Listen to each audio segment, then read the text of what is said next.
The church was silent. Not the respectful silence of 200 gathered guests waiting for a bride to speak her vows. This was the silence of shock. The kind of silence that settles over a room when something has gone terribly wrong and no one yet understands exactly what. Lady Catherine Ashworth stood at the altar in her ivory silk gown, her veil still perfectly arranged, her hands steady at her sides. Before her stood the Duke of Montfort, Alexander Blackwood, the most powerful nobleman in northern England. His dark eyes fixed on her with an expression that had shifted in the span of a single heartbeat from cold duty to utter disbelief. The bishop held the prayer book, his mouth slightly open, the words of the marriage ceremony dying on his tongue. He had asked the question. He had looked to Catherine, expecting the traditional response. But Catherine had not spoken.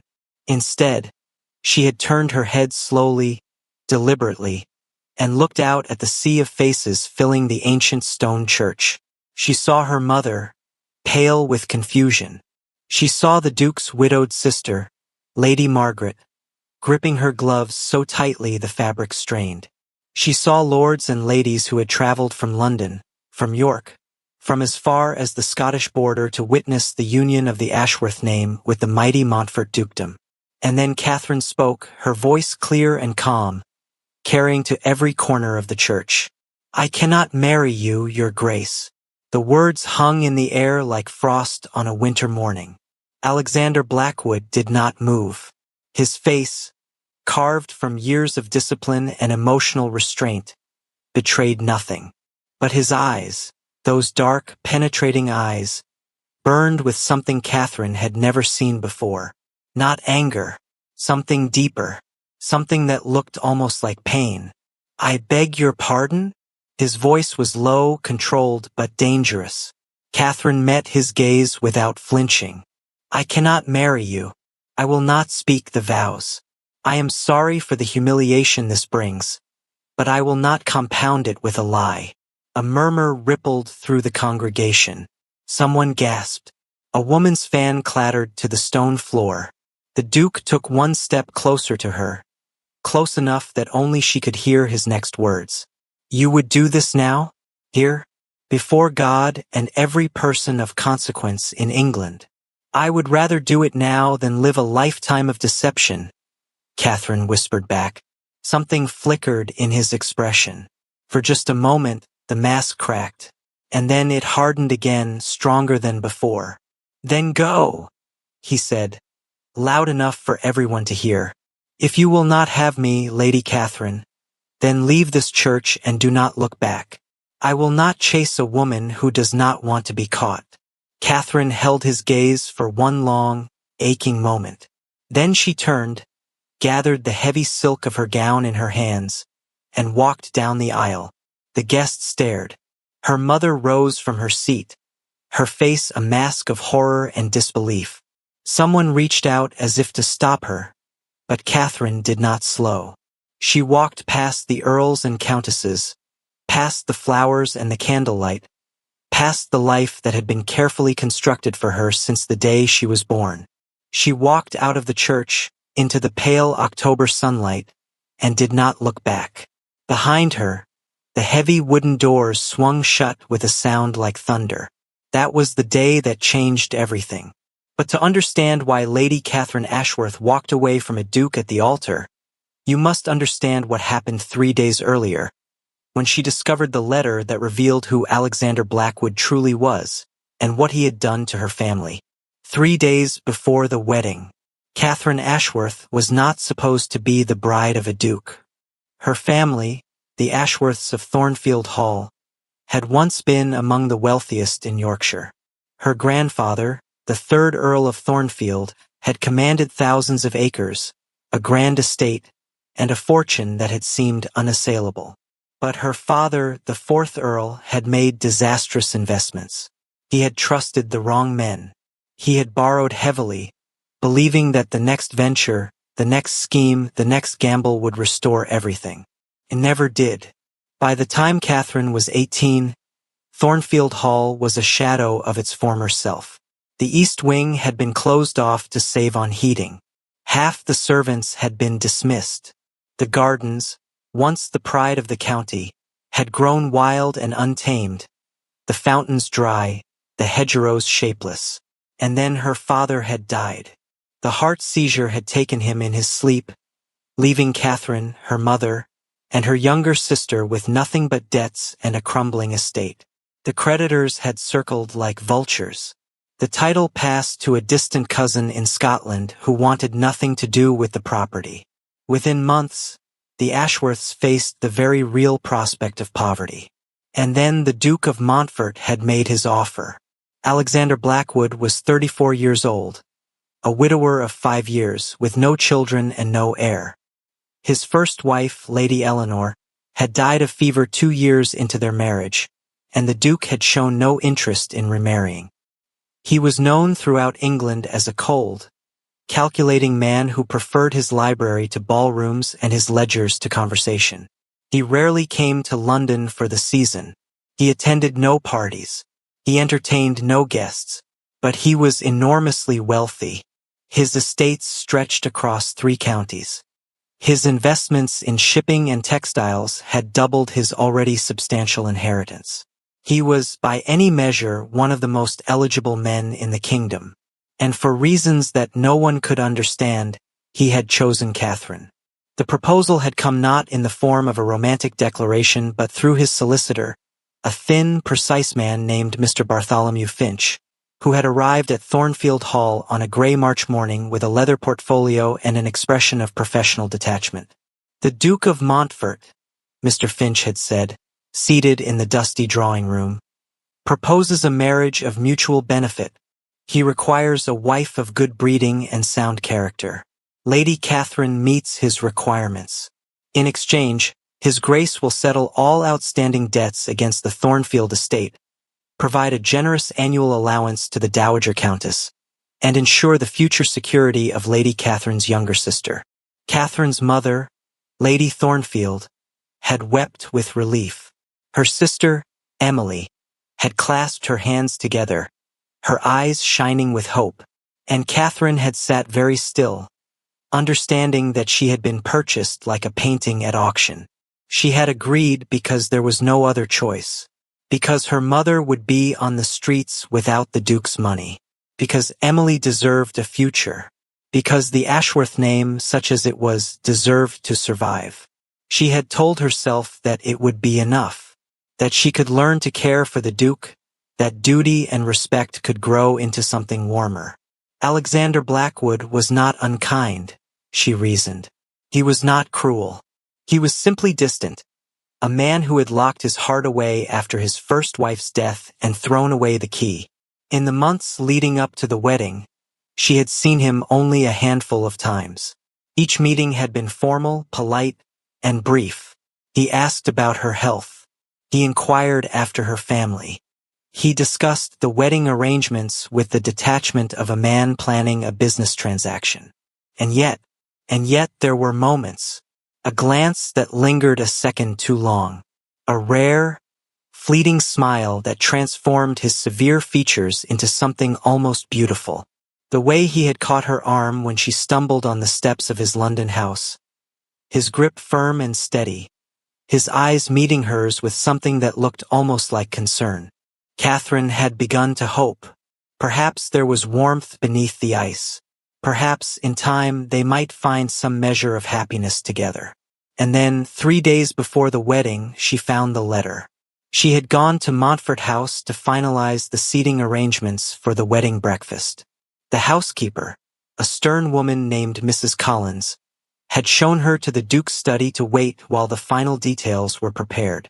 The study was a vast room lined with books from floor to ceiling, the air thick with the scent of leather bindings and old paper.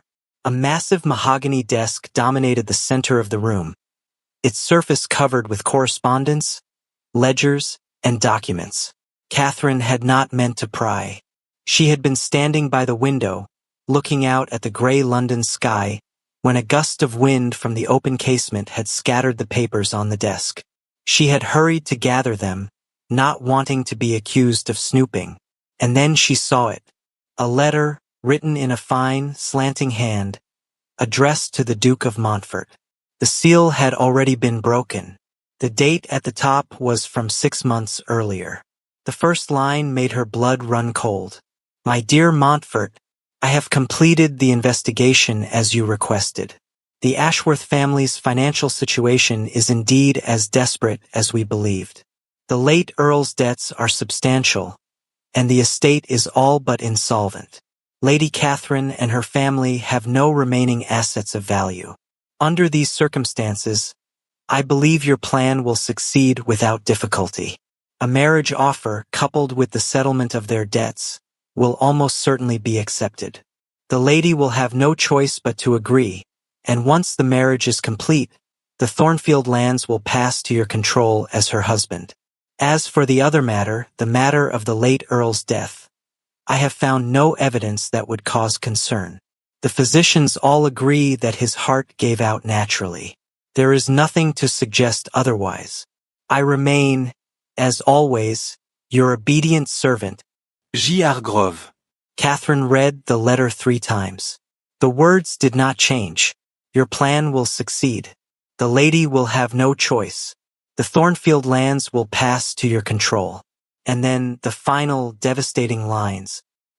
She would not become his duchess, his property, his means of acquiring her family's land. She would not bind herself to a man who might have played a role in her father's death. But she would not accuse him publicly. Not yet. She had no proof beyond this one letter, and the letter was not proof of murder. It was proof of calculation, of manipulation, of a cold-blooded scheme to acquire land through marriage. But murder? The letter actually suggested the opposite, that the investigation had found nothing. Still, the seed of doubt had been planted.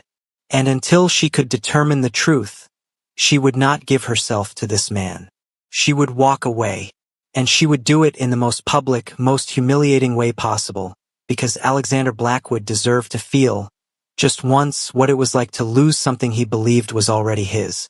The Duke Alexander Blackwood, the 6th Duke of Montfort, was not accustomed to being refused. He stood at the altar for a long moment after the church doors closed behind Lady Catherine, his hands clenched at his sides, his jaw tight enough to crack stone. Around him, the guests shifted and whispered, their shock giving way to scandalized delight. Nothing like this had happened in living memory. A bride walking away from a duke at the altar, it would be the talk of England for years. His sister, Margaret, appeared at his elbow. At 42, Lady Margaret was 11 years his senior, a widow herself, and the only person in the world who dared speak to him without fear. Alexander, she said quietly, we must do something. He did not look at her. His eyes remained fixed on the doors through which Catherine had disappeared. There is nothing to do, he said. His voice was perfectly flat, perfectly controlled. She made her choice. But the guests, the scandal. I do not care about the scandal. He turned then, and Margaret took an involuntary step back at the expression on his face. She had known him all his life.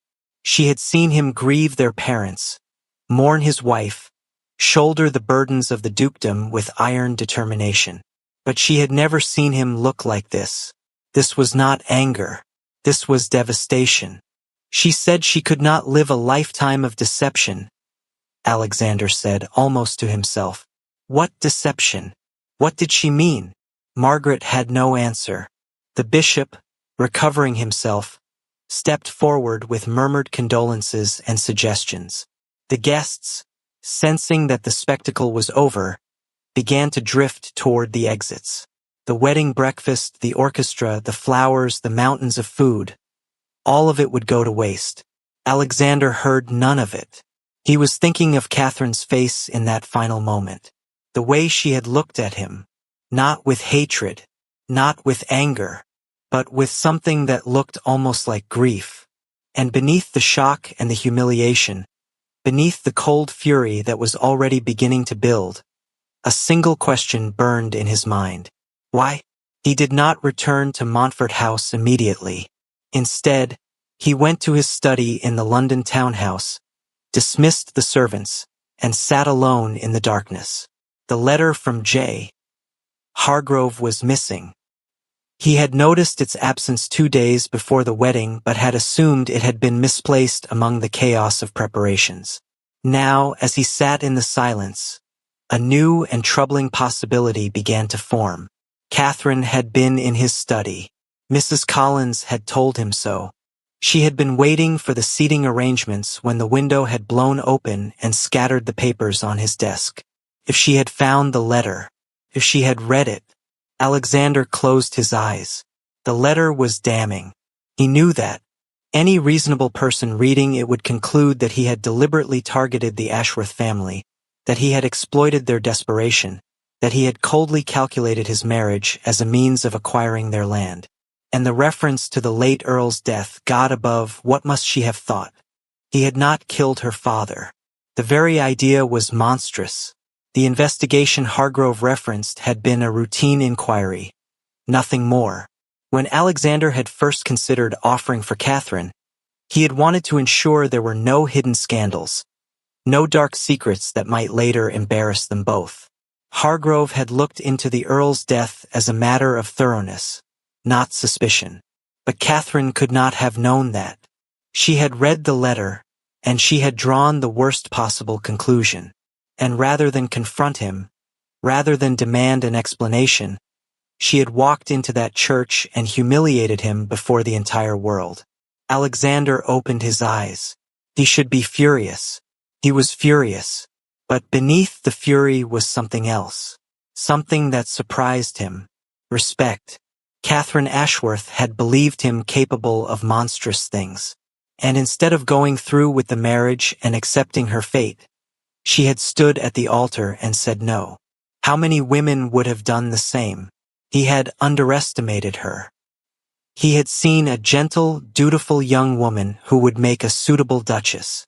He had not seen the steel beneath. Now he could see nothing else. For 3 days after the failed wedding, Alexander remained in seclusion. The scandal raged through London society. Newspapers printed gleeful accounts of the Duke's humiliation. Gossips invented increasingly lurid explanations for Catherine's flight. Some said she had discovered him with another woman. Others claimed she had lost her mind. A particularly creative rumor suggested that she had fallen in love with a footman and eloped. Alexander ignored all of it. On the 4th day, he summoned his man of business, a sharp-eyed young man named William Ashby. "I want you to find Lady Catherine," Alexander said. Ashby blinked. "Your Grace. She left London the day of the wedding. I want to know where she went." "With respect, Your Grace, Lady Catherine has made her position clear. Perhaps it would be better to let the matter rest. In time, the scandal will fade, and you can—" "I am not concerned with the scandal," Alexander interrupted.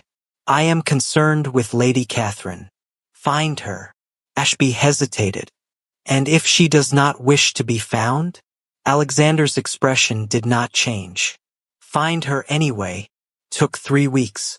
Lady Catherine had vanished with remarkable thoroughness. She had not returned to Thornfield Hall. She had not contacted her mother or sister. She had left London in a hired carriage, changed to a mail coach at the first posting in, and then disappeared into the vast English countryside.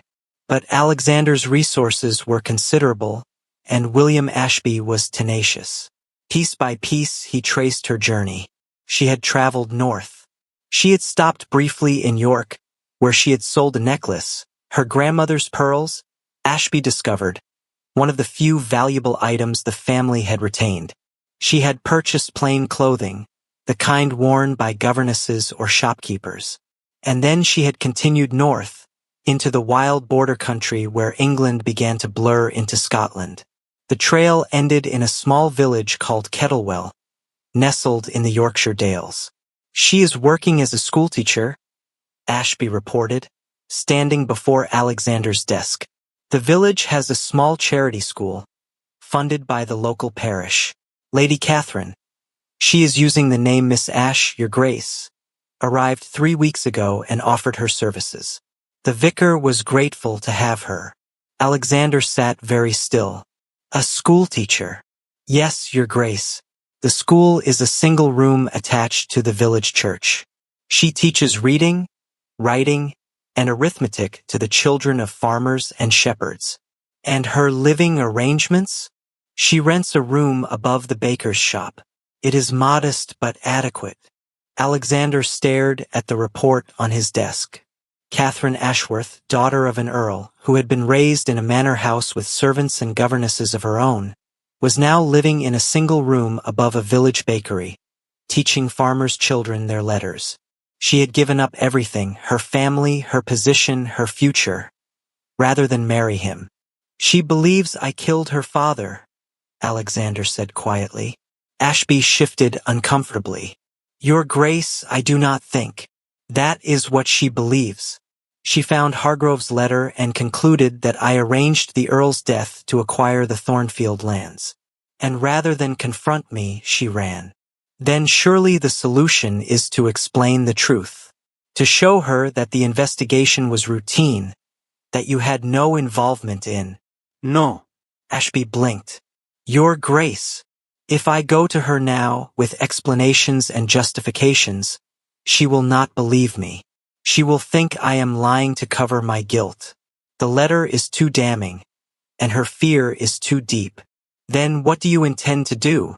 Alexander rose from his desk and walked to the window. Outside, London carried on as it always did, indifferent to the private dramas of dukes and ladies. I intend to give her the truth, he said, but not my version of it. I intend to give her evidence that cannot be denied. And how will you do that? Alexander turned back to face his man of business. By finding out what really happened to the Earl of Thornfield, and by proving beyond any doubt that I had nothing to do with it. Kettlewell, Yorkshire. The village of Kettlewell was a cluster of grey stone cottages nestled in a green valley, surrounded by the rolling hills and dry stone walls of the Yorkshire Dales. A narrow river ran through the center of the village, crossed by an ancient stone bridge. Sheep dotted the hillsides. The air was clean and cold, and the silence at night was so complete that Catherine could hear her own heartbeat. She had been here for a month now, and she was beginning to believe she might survive. The work was hard but satisfying. The children were eager to learn, their faces bright with curiosity despite their rough clothes and work-roughened hands. The vicar, Mr. Simmons, was a kind man who asked no questions about her past. The baker's wife, Mrs. Dutton, treated her with gruff affection and made sure she had fresh bread every morning. Catherine had told them she was a widow. It was the simplest explanation, the one that raised the fewest questions. Her husband had died, she said, leaving her with nothing, and she had come north looking for honest work. The lie felt sour on her tongue, but the alternative, telling the truth, was impossible. I am the woman who walked away from a duke at the altar. I am the woman who humiliated the most powerful man in northern England. I am the woman who is hiding because I am afraid of what he might do. No, better to be Miss Ash, the quiet widow who taught children their letters and kept to herself. But she could not stop thinking about him. Alexander Blackwood invaded her thoughts at the strangest moments. When she walked past the village church and saw a tall, dark-haired man in the crowd, her heart would seize before she realized it was only one of the farmers. When she heard a carriage on the road, she would freeze, certain that he had found her. And at night, alone in her small room with the wind rattling the window, she would remember his face at the altar, the shock, the hurt, the moment when his mask had cracked and she had glimpsed something raw beneath. She had done what she had to do. She believed that, but she could not pretend it did not cost her. The first letter arrived on a Tuesday. Catherine returned from the school to find an envelope waiting on the small table in her room. Mrs. Dutton must have brought it up. The envelope was made of heavy cream paper, expensive and out of place in this humble village. Her name, her real name, was written on the front in a hand she did not recognize. Her fingers trembled as she opened it. Lady Catherine, you do not know me? but I know who you are. I also know what you did. I was at the wedding. I saw you walk away. And I know why. There are things you need to know about the Duke of Montfort. Things he has kept hidden. If you want the truth, come to the Red Lion Inn in Grassington on Thursday next, at noon. Ask for Mr. Smith. Do not tell anyone. Your life may depend on it. Catherine read the letter twice. Her first instinct was fear. Someone had found her. Someone knew where she was. And if they knew, the Duke might know as well. But her second instinct was curiosity. The letter claimed to offer the truth about Alexander Blackwood. The truth she had been seeking. The truth that might explain what had happened to her father. Was it a trap? Possibly. But if someone wanted to harm her, they could have done so already. This letter was an invitation, not a threat. She sat for a long time staring at the words. And then she made her decision. She would go. Grassington was a market town 10 miles from Kettlewell, larger and busier than the quiet village. The Red Lion Inn stood on the main square, a half-timbered building with a creaking sign and a bustling taproom. Catherine arrived just before noon, her heart pounding, her plain wool cloak pulled tight around her shoulders. She had told Mrs. Dutton she was visiting a friend. The lie had come more easily than she expected. The innkeeper directed her to a private parlor at the back of the building. She knocked once, and a voice called for her to enter. The man waiting inside was not what she expected.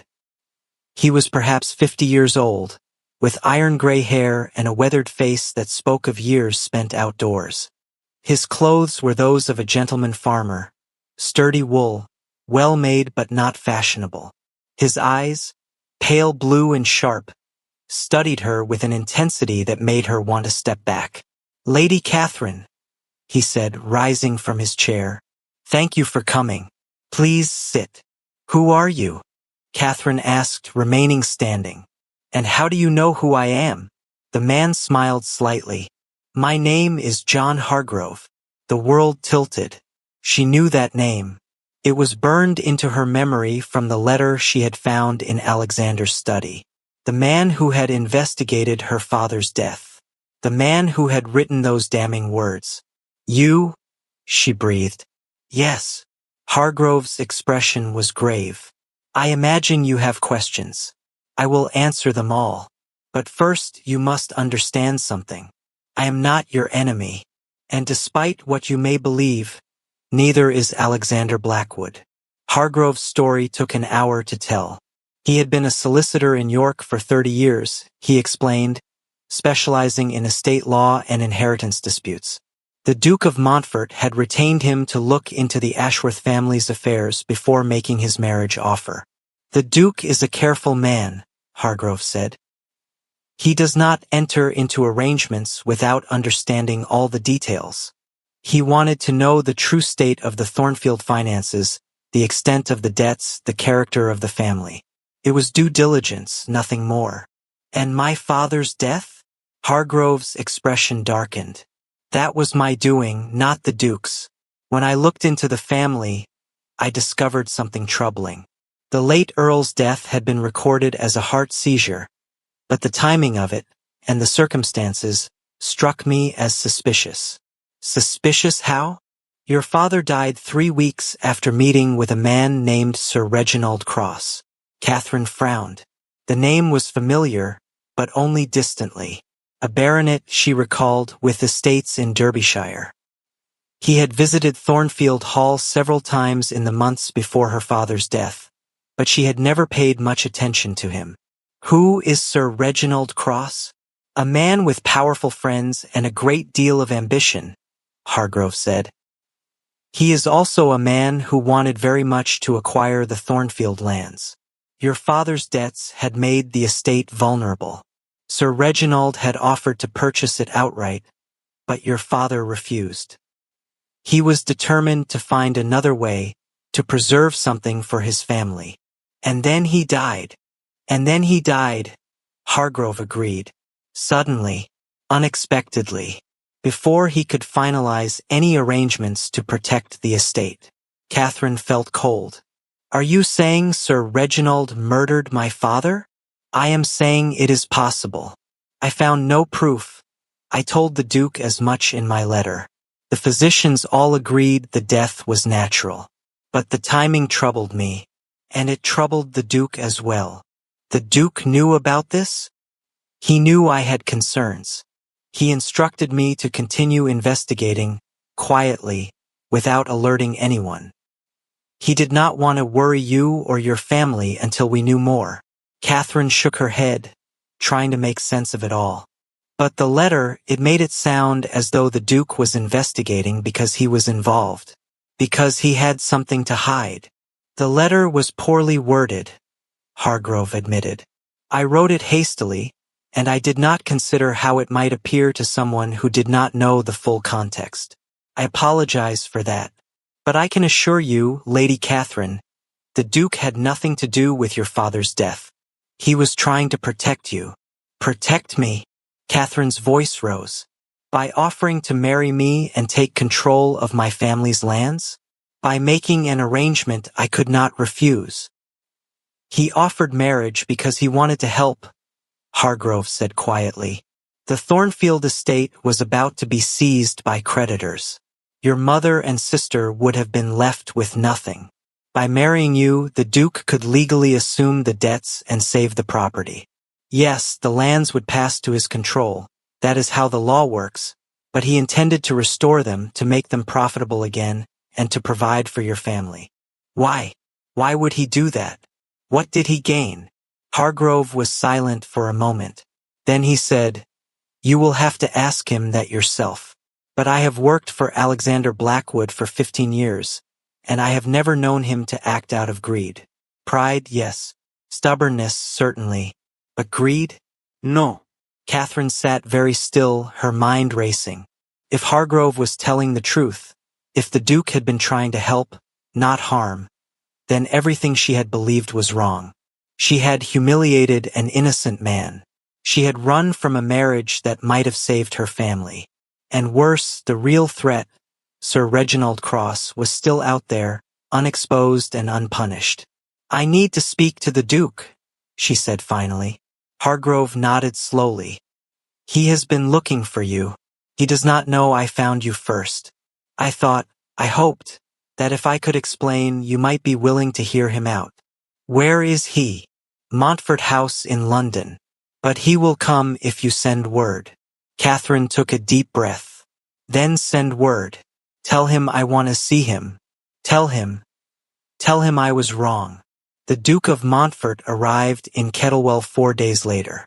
Catherine saw his carriage from the window of the schoolroom, a gleaming black vehicle that looked absurdly out of place on the muddy village street. Her heart lurched. The children, sensing her distraction, turned to look as well. Miss Ashe, one of the older girls said. Are you well? You've gone very pale. I'm fine, Catherine managed. Please continue with your reading. I'll return shortly. She stepped outside, her hands clenched in the folds of her plain gray dress. The carriage door opened, and Alexander Blackwood stepped down. He looked exactly as she remembered him. Tall, imposing, his dark hair untouched by gray, his features carved from stone. But there was something different in his expression. Something cautious, something almost vulnerable. Lady Catherine, he said, Your Grace. For a long moment, neither of them spoke. The village street was quiet. The only sound the distant bleating of sheep and the murmur of the river. I received your message, Alexander said. Through Hargrove. Yes. He told me what he explained to you. About your father. About Sir Reginald Cross. Yes. Alexander took a step closer. I did not kill your father, Catherine. I would never have harmed him or anyone in your family. The investigation Hargrove conducted was meant to protect you, not to threaten you. I know. Catherine's voice was barely above a whisper. I know that now, and I am sorry. I am so sorry for what I did, for the humiliation, for the scandal, for everything. Alexander was silent for a moment. Then he said, Why did you not come to me? Why did you not ask me about the letter? Because I was afraid. Because I thought if you were capable of what I suspected, then confronting you would only put me in danger. And I had no one to turn to, no one to trust. You could have trusted me. Could I? You were a stranger to me, Your Grace. We had met perhaps half a dozen times. You had never spoken to me of anything beyond the weather and the wedding arrangements. How was I to know what kind of man you truly were? Alexander flinched just slightly. You are right. I kept you at a distance. I thought it was easier that way. I thought if I remained formal and controlled, the marriage would proceed smoothly and we could find our footing afterward. I did not consider how it would feel to you. How what would feel? Marrying a man who showed you nothing of himself. He paused, and when he spoke again, his voice was lower. I am not good at this, Catherine. I have not been good at this since Eleanor died. She was the only woman I ever loved, and when I lost her, I closed myself off. I told myself I did not need warmth or affection. I told myself duty was enough. And now I am standing in a village street, facing a woman who walked away from me at the altar, and I am realizing that I have been a fool. He met her eyes. I want to make this right, not for the scandal or the reputation or the Thornfield lands. For you. Catherine felt tears prick at her eyes. Why? Why do you care? You barely know me. I know more than you think. I know that you agreed to marry me to save your family, even though it cost you everything.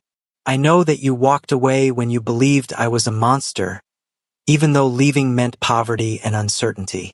I know that you have been teaching farmers' children their letters in a one-room school because you refused to accept a life built on a lie. He paused. That is not the behavior of an ordinary woman. That is the behavior of a woman worth knowing.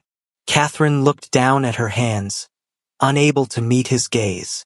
I have ruined everything. The scandal will pass. Scandals always do. What matters is what we do now. Your Grace. Alexander. She looked up, startled. What? My name is Alexander. I would prefer you use it. Catherine felt something shift in her chest, something that had been locked away for a very long time. Alexander, she repeated quietly. He smiled then, a real smile, the kind she had only glimpsed once or twice before, transformed his face entirely. There, he said. That is a start. They talked for hours that afternoon, walking along the river path while the autumn sun sank toward the hills. Alexander told her about his first wife, about the grief that had nearly destroyed him, about the years of loneliness that had followed. Catherine told him about her father, about the slow decline of Thornfield Hall, about the fear and helplessness of watching her family's world crumble. And Alexander told her what he had learned about Sir Reginald Cross. Hargrove has been investigating him for months, he said. Cross is deeply in debt, far worse than your father ever was. He has been borrowing against his estates for years, using the money to maintain an appearance of wealth while his finances collapsed. Acquiring Thornfield would have given him access to land he could sell or borrow against, a temporary solution to his problems. You think he killed my father to get the estate? I think he may have, but there is more. Alexander's expression grew grim. When your father died, the estate did not pass to Cross. Passed to a distant cousin, as you know. But Cross did not give up.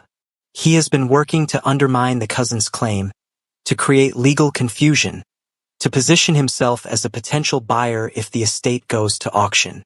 And our marriage would have stopped him. Exactly. If I married you and assumed the debts, the estate would be secure. Cross's plans would be ruined. That is why I believe he may be dangerous. A man with nothing to lose is capable of anything. Catherine stopped walking, staring at the river. All this time I thought you were the threat, and the real danger was someone else entirely. I do not blame you for your suspicions. The letter was unfortunate, and my behavior gave you no reason to trust me. Alexander paused. But I would like to change that. If you will let me. Catherine turned to face him. What are you proposing? I am proposing that we start over. Not as a duke and a lady with a marriage contract between them. As two people who are still, in many ways, strangers to each other. I would like to court you, Catherine. Properly. If you are willing. Court me? After everything that happened. The past does not matter. Only the future matters. Catherine felt a strange sensation in her chest. Something that might have been hope. And if the future does not lead where you expect, then I will accept whatever you choose. Alexander's voice was steady. I will not pressure you. I will not make demands. I have learned my lesson about treating marriage as a transaction. If there is to be anything between us, it must be built on trust. And trust takes time. Catherine looked at him for a long moment. The afternoon light caught his features, softening the hard lines of his face. He was still guarded, she could see that. Still uncertain. But he was trying. And that meant something. Very well, she said. You may court me. But I make no promises. I ask for none. And you must agree to my conditions. Alexander raised an eyebrow. Conditions? I will not leave Kettlewell until I have fulfilled my commitment to the school. The children need a teacher, and I gave my word. I will not abandon them. Agreed. And you must continue investigating Sir Reginald Cross. If he is responsible for my father's death, I want him brought to justice. Agreed. And you must not try to manage me. I have spent my life being managed by my father, by my mother, by the expectations of society. If you want my trust, you must treat me as an equal. A ghost of a smile touched Alexander's lips. I would not dream of managing you, Catherine. I suspect it would be a futile endeavor. Despite everything, Catherine found herself smiling back. You may be right about that. The weeks that followed were strange and wonderful. Alexander did not return to London. Instead, he took rooms at the Red Lion Inn in Grassington, and every few days he would drive out to Kettlewell to visit Catherine. They walked along the river. They sat in the churchyard, talking about books and politics and the places they had seen. He told her about his childhood at Montfort Castle, about his father's coldness and his mother's early death, about the weight of inheriting a dukedom at 22. Catherine found herself looking forward to his visits with an eagerness that surprised her. The man she was coming to know was not the cold, distant figure she had agreed to marry. He was thoughtful. He was dryly funny. He was surprisingly gentle with the village children, who treated him with the same respectful awe they might give a visiting king. But beneath the growing warmth, there was tension. Sir Reginald Cross was still out there. Hargrove's investigation continued, but the evidence was thin. No one had witnessed anything suspicious about the Earl's death. The physicians who had examined him were old and forgetful. Time was passing, and the trail was growing cold. And then, one evening in late November, everything changed. Catherine was closing the school for the day when a carriage pulled up outside. Not Alexander's familiar black vehicle, but a dusty traveling coach with an unfamiliar crest on the door. A woman stepped out. She was perhaps 35, strikingly beautiful, with golden hair and sharp green eyes. Her clothing was expensive, her posture confident. She looked around the village with an expression of barely concealed disdain before her gaze settled on Catherine. Lady Catherine Ashworth? The woman said. Yes. Who are you? The woman smiled, but there was no warmth in it. My name is Lady Penelope Cross. Sir Reginald is my brother. Catherine felt a chill run down her spine. What do you want? Lady Penelope took a step closer. I want to warn you. You are making a mistake aligning yourself with the Duke of Montfort. He is not what he seems. I know exactly what he seems. Do you? Lady Penelope's smile sharpened. Did he tell you about his first wife? About how she really died? Catherine's blood went cold. She died of fever. Is that what he told you? How convenient. The truth, Lady Catherine, is far more interesting. Eleanor Blackwood did not die of fever. She died because she discovered something about her husband. Something he was willing to kill to keep hidden. You're lying. Am I? Ask yourself why the Duke was so eager to marry you. A woman with no fortune, no connections, nothing to offer but a crumbling estate. Ask yourself why he investigated your father's death. Ask yourself why he is here, in this miserable village, courting you with such determination. Lady Penelope's eyes glittered. He needs the Thornfield lands. He has always needed them, and he will do whatever it takes to get them. Catherine forced herself to remain calm. If you have evidence of any wrongdoing, present it. Otherwise, leave. Evidence. Lady Penelope laughed. My dear girl, the evidence is all around you. You simply refuse to see it. But I will leave you with this, a token of my goodwill. She reached into her cloak and withdrew a folded paper. This is a letter Eleanor wrote to her sister, 3 days before she died. Her sister, Lady Margaret, has kept it hidden all these years. I came into possession of it through, let us say, creative means. Catherine did not take the paper. Why should I believe anything you say? You shouldn't. Read the letter.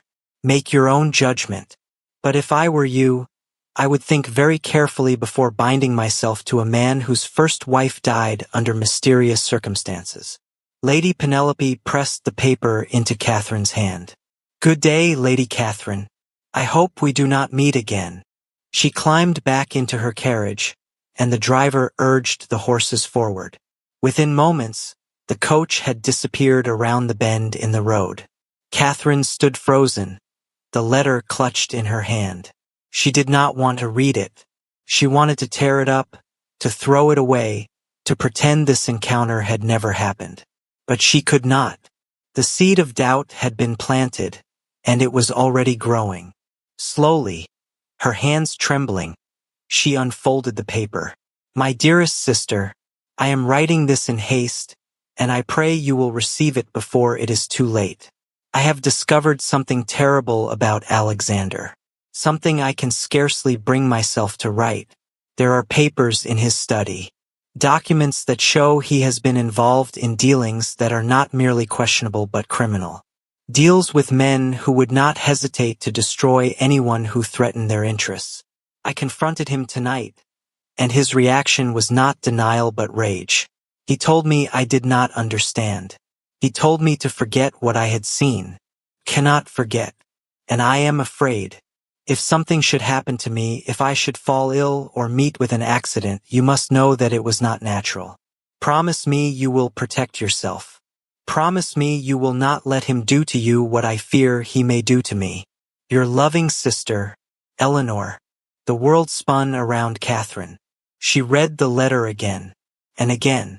The words blurred before her eyes, but their meaning was unmistakable. Eleanor Blackwood had feared her husband. She had believed he was involved in criminal dealings. She had written this letter as insurance, as a warning, as a desperate plea for help. And 3 days later, she was dead. Catherine sank onto the stone step of the school, her legs no longer able to support her. Everything Alexander had told her, everything she had begun to believe, was it all a lie? No, she could not accept that. The letter could be forged. Lady Penelope was Sir Reginald's sister. She had every reason to want to drive a wedge between Catherine and the Duke. This could be a trick, a manipulation, a weapon in whatever game the Cross family was playing. But the doubt was there now. It would not be silenced. She needed answers, and there was only one person who could provide them. She did not wait for Alexander to visit. The next morning, she hired a cart to take her to Grassington. She found him in the private parlor of the Red Lion, reading correspondence, a cup of tea cooling at his elbow. He looked up when she entered, and his expression shifted immediately at the sight of her face. Catherine? What's wrong? She did not speak. She simply placed the letter on the table before him. Alexander looked at it. His face went very still. Where did you get this? Lady Penelope Cross gave it to me. She came to Kettlewell yesterday to warn me about you. Alexander closed his eyes. When he opened them again, there was something in his expression Catherine had never seen before. Grief. Raw, unhealed grief. This letter, he said quietly. It is real. Catherine felt her heart stop. What? It is real. Eleanor wrote it 3 days before she died. Margaret gave it to me afterward, when I was half mad with grief. She thought I should know what my wife believed about me. And? Is it true? Were you involved in criminal dealings? Did she have reason to fear you? Alexander rose from his chair. He walked to the window and stood with his back to her, his shoulders rigid. No, he said. It is not true. But I understand why she believed it. Explain. He was silent for a long moment. Then he turned back to face her. Eleanor was not well, he said. In the months before her death, she had become increasingly paranoid. She imagined threats everywhere. She accused the servants of spying on her. She accused me of terrible things. The physicians said it was a disorder of the mind, brought on by the fever that eventually killed her. But I did not want to believe it. I thought if I could just prove to her that her fears were unfounded, she would recover. But she didn't. No. She grew worse. And the documents she mentions in that letter, they were the source of her delusion. They were shipping manifests, Catherine. Ordinary business records. But Eleanor had become convinced they were evidence of some grand criminal conspiracy. She confronted me about them, and His voice broke. I lost my temper. I shouted her. I told her she was being irrational. And 3 days later, she was dead. Catherine stared at him. You did not kill her. No. God help me, I did not. But I was not kind to her either. I was frustrated and frightened, and I did not know how to help her. And when she died, I blamed myself. I still blame myself. The room was silent. Catherine looked at the letter, still lying on the table. She thought about Eleanor Blackwood, alone and terrified, convinced her husband was a monster. She thought about Alexander, young and overwhelmed, watching his wife spiral into madness. And she thought about Lady Penelope Cross, who had handed her this letter with a smile, knowing exactly what it would do. Alexander, she said, I believe you. He looked at her, and the hope in his eyes was almost painful to see. You do. I believe you. But there is something else we need to discuss. What? Catherine took a deep breath. Lady Penelope knew exactly where to find me. She knew about the letter. She knew about Eleanor. How did she know all of that? Alexander's expression hardened. Because someone told her. Someone close to me. Who? I don't know. But I intend to find out. The investigation that followed was unlike anything Catherine had experienced. Alexander returned to London, taking the letter with him. He confronted his sister, Lady Margaret, who admitted that the letter had been stolen from her private papers several months earlier. She had not reported the theft because she was ashamed. Ashamed of what the letter contained, ashamed of what it revealed about her brother's marriage. She has been carrying this guilt for years, Alexander told Catherine when he returned to Yorkshire a week later.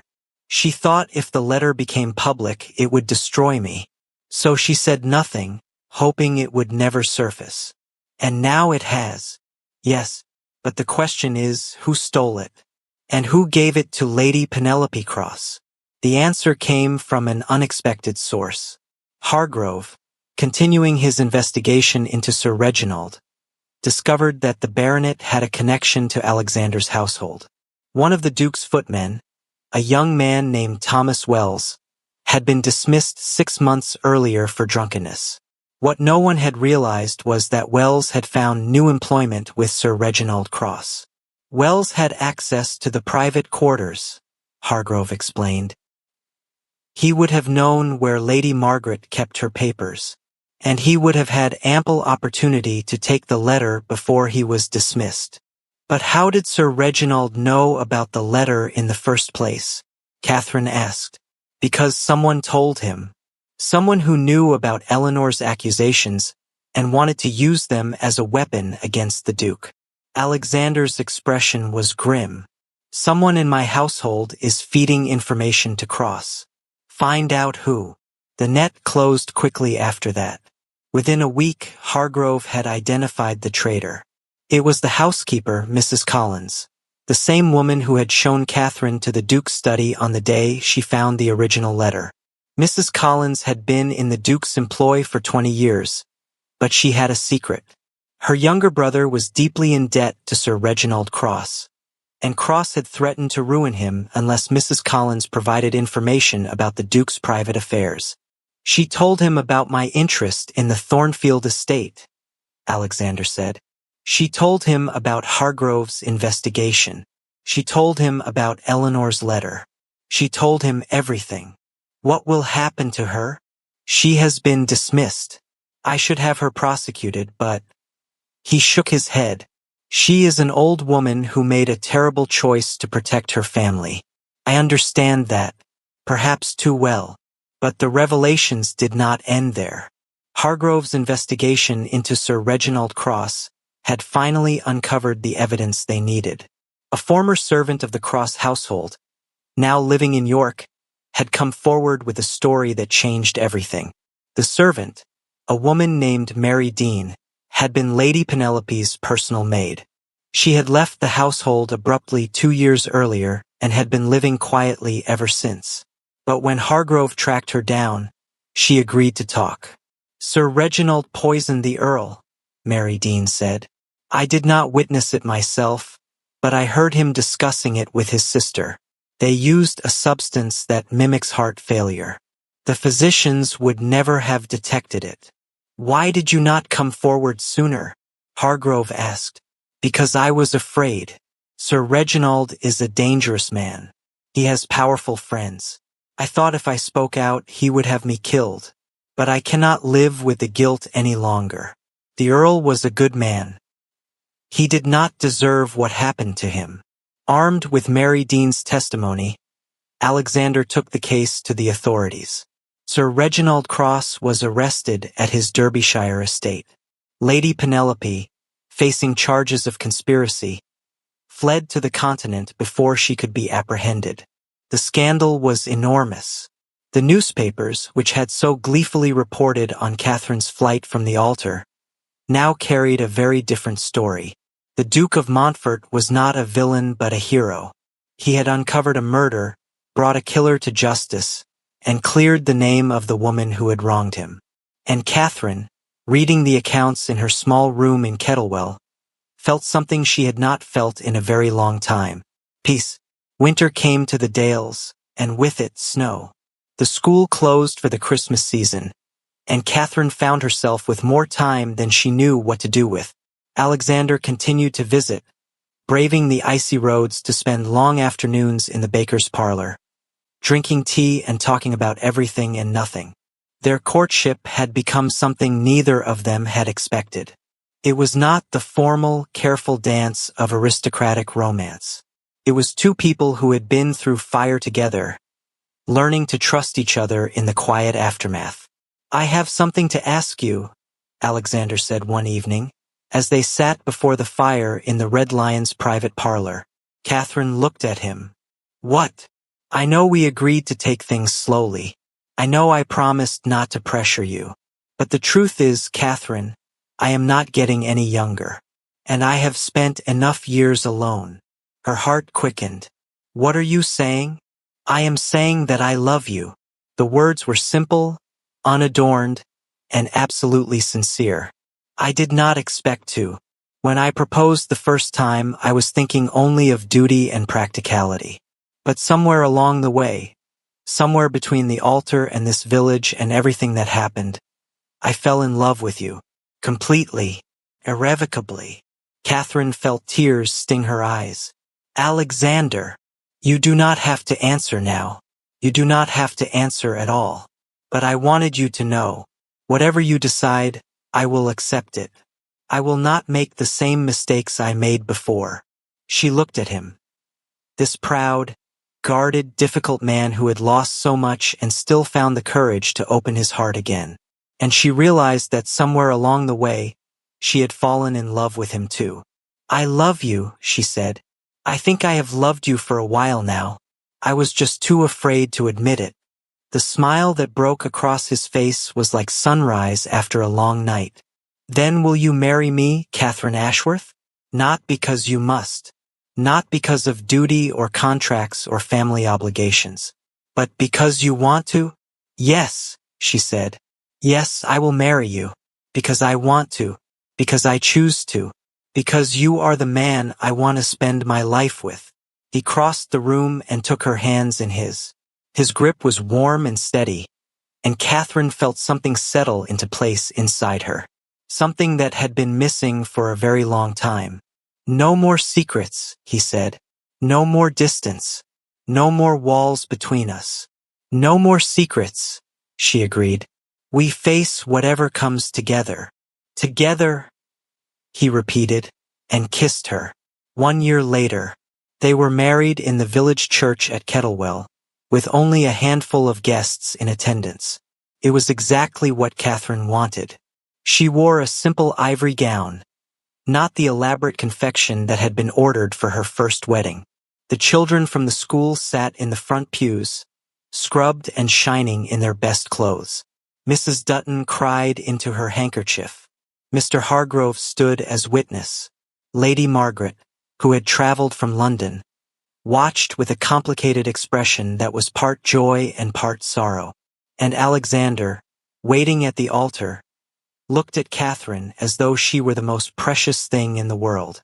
When the bishop asked if she would take this man to be her husband, Catherine did not hesitate. I will, she said, her voice clear and strong. And this time she meant it with her whole heart. The years that followed were not without challenges. Sir Reginald Cross was convicted of murder and died in prison awaiting execution. Lady Penelope was never found, though rumors placed her in Italy, living under an assumed name. The Thornfield estate, saved from ruin by Alexander's careful management, was eventually passed to Catherine's younger sister Emily and her new husband, a kind and steady young man from a neighboring county. Catherine and Alexander made their home at Montfort Castle, a vast stone fortress in the Northumberland hills.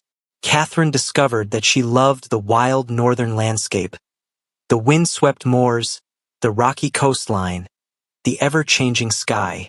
She established a school in the local village, modeled after the one in Kettlewell, and spent her days teaching and her evenings reading in the castle's enormous library. And Alexander became a different man entirely.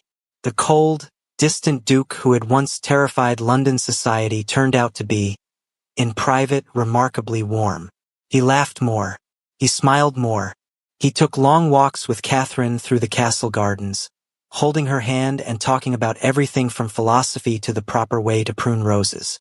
They had 3 children, 2 sons and a daughter, and Alexander proved to be the kind of father who got down on the floor to play with toy soldiers and read bedtime stories in funny voices. Who are you? Catherine teased him once. And what have you done with the terrifying Duke of Montfort? He's still here, Alexander said, pulling her close. He just needed someone to remind him that there is more to life than duty. And did I remind you? You reminded me of everything. He kissed her forehead. Everything that matters. On the 5th anniversary of their wedding, Catherine and Alexander returned to Kettlewell. The village had not changed much. The stone cottages still clustered around the river. The sheep still dotted the hillsides. The school still stood beside the church, and the children still came every morning to learn their letters. Catherine walked through the village, her hand in Alexander's, and felt a profound sense of peace. This is where I found myself, she said. When I ran from you, I thought I was running toward nothing.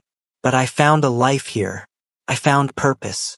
I found strength I didn't know I had. And then I found you, Alexander said. Yes, and then you found me. They stood together on the stone bridge, watching the river flow beneath them. The water was the same as it had always been, constant, unchanging, carrying everything away. Do you ever regret it? Catherine asked. The scandal? The humiliation? Everything that happened? Alexander was silent for a moment. Then he said, No, I regret the pain, certainly. I regret that you had to suffer through so much uncertainty and fear. But I do not regret how it ended. Because if you had not walked away from that altar, we might have spent our lives as strangers, bound together by duty rather than love. And that would have been the greater tragedy. Catherine leaned her head against his shoulder. I love you, Alexander Blackwood. I love you too, Catherine. More than I ever thought I could love anyone.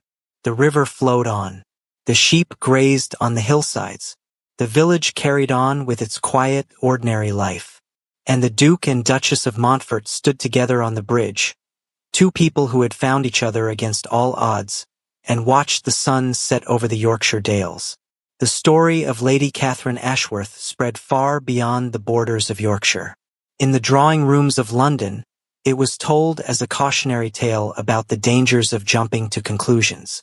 In the servants' halls, it was a romance, the lady who had the courage to walk away, and the Duke who loved her enough to follow. In the village of Kettlewell, it was simply the story of Miss Ashe, the schoolteacher who had turned out to be a duchess, and who had never forgotten the children she taught. But for Catherine and Alexander, it was not a story at all.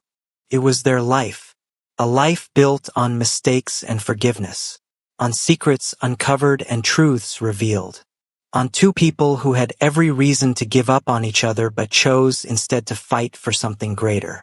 And every year, on the anniversary of that disastrous first wedding, they would return to the little church in Kettlewell, not to mourn what might have been, but to celebrate what was.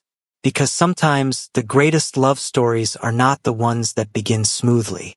Sometimes they are the ones that begin with a woman walking away from everything she was supposed to want, and a man who loved her enough to let her go so that she could choose to come back. Love isn't always about a perfect beginning.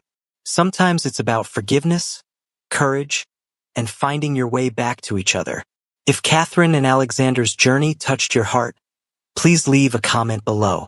I'd love to know, what was the moment in the story that made you believe they would truly find their way back to one another? Don't forget to like this video and subscribe to the channel for more timeless historical romances that stay with you long after the final chapter.